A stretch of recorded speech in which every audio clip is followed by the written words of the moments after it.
On that lead up front by just over a length. Ron is in the pocket spot, 2 to Colby two-step, then Dream Fair Arnie B, and trailer remains Magical Arthur, single file as they continue up to the midway point. They are at the mercy of McNair and Camaro Moment, the setters of speed tonight, on a lead of a length and a half. So Camaro Moment wheels the field by the midway point in just 57-3, the second quarter in 29-1.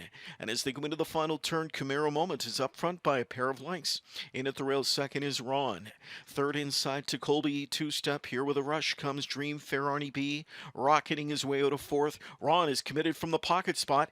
Houdon says go. They'll take it to Camaro Moment here on the turn. It's Camaro Moment up front. Ron on the outside into attack mode. Dream Fair Arnie B on the outside from in third. Then back into fourth is Colby, two-step, three-quarters in 125. Camaro Moment comes into the stretch, and he's on top of length. Outside is Ron. Colby two-step third. Dream Fair Arnie B is fourth, and back into fifth is Magical Arthur.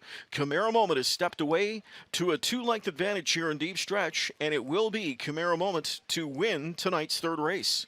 Ron is second. Colby two-step third. Dream Fair Arnie B was fourth, and back in fifth, Magical Arthur.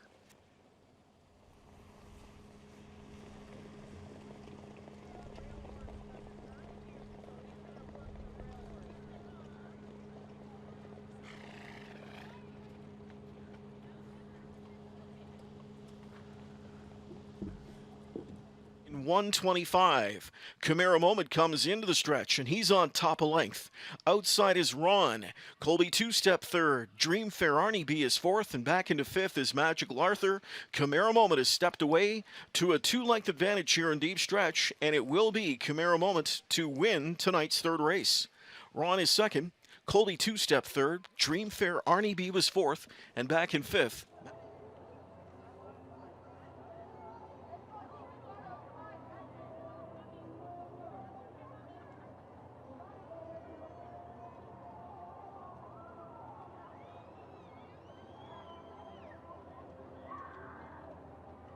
I'm here with Doug McNair, who just captured the third leg of the Ontario Graduate Series for 4-year-old pacers with Camaro Moment. Some tense moments there, Doug. Kind of take us to the last turn.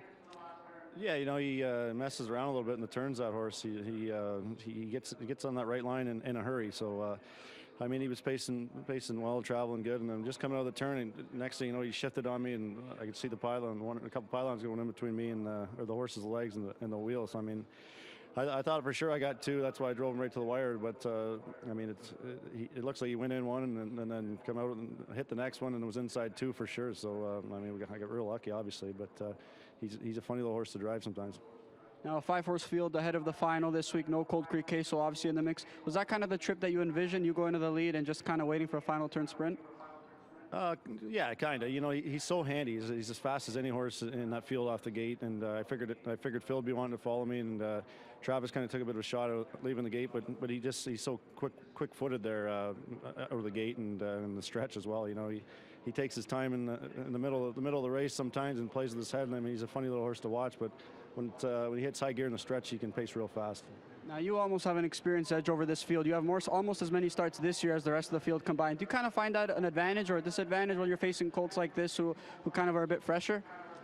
Yeah, for sure. He's been racing good. I think that puts him over 100,000 this year, so it goes to show how many starts he's had. And he was always a really fast horse, and now he's just kind of putting it all together. But those are some nice horses in there. Obviously, the best one wasn't there tonight, so it was fortunate enough for us. But he can go with the rest of them for sure.